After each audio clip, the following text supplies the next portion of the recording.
Gays, lésbicas, travestis e transexuais ainda têm poucas garantias previstas na legislação federal brasileira. No âmbito estadual, apenas São Paulo, Rio de Janeiro e Rio Grande do Sul consideram crime a discriminação de gênero. Para discutir a necessidade de garantir os direitos da população LGBT, a Secretaria de Justiça do Estado de São Paulo promove até amanhã um seminário com servidores públicos de diversas áreas. A reportagem é de Vanessa Nakazato. São Paulo foi o primeiro estado brasileiro a criar uma lei que prevê multa a pessoas físicas e estabelecimentos públicos e privados por discriminação de gênero e orientação sexual. De acordo com dados oficiais, desde 2001, quando a lei passou a vigorar, foram apenas 359 processos, uma média de 24 por ano.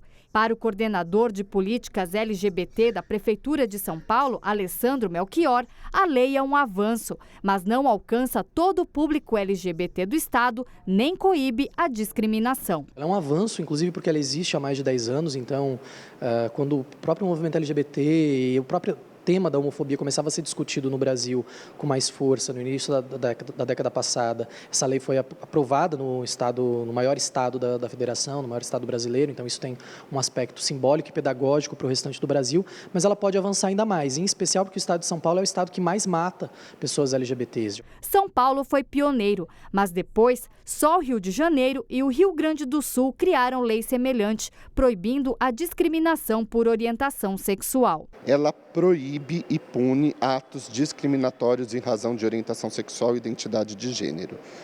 Ela elenca no artigo 2º alguns itens que ela considera como atos discriminatórios.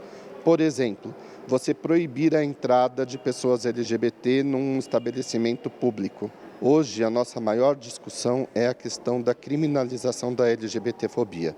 Nós ainda não temos uma lei federal que equipare LGBTfobia, por exemplo, ao crime de racismo, e por conta disso os casos são julgados apenas em questão administrativa. Para ampliar a legislação que garante os direitos da população LGBT e fazer com que ela seja cumprida, a Secretaria Estadual de Justiça promove até amanhã um seminário com servidores públicos de diversas áreas.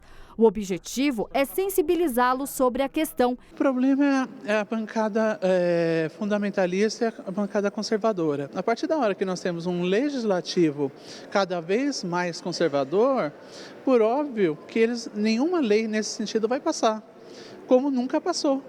Além de barrar projetos de lei que garantam os mesmos direitos dos héteros aos LGBTs, em Brasília, os parlamentares trabalham para retirar as conquistas desse público. Em maio, por exemplo, 30 deputados de 10 partidos apresentaram juntos um projeto para vetar o uso do nome social por travestis e transexuais no serviço público, direito concedido pela presidenta Dilma Rousseff. Nós não queremos ser melhores do que ninguém, queremos apenas respeito pelas nossas orientações e a identidade de gênero.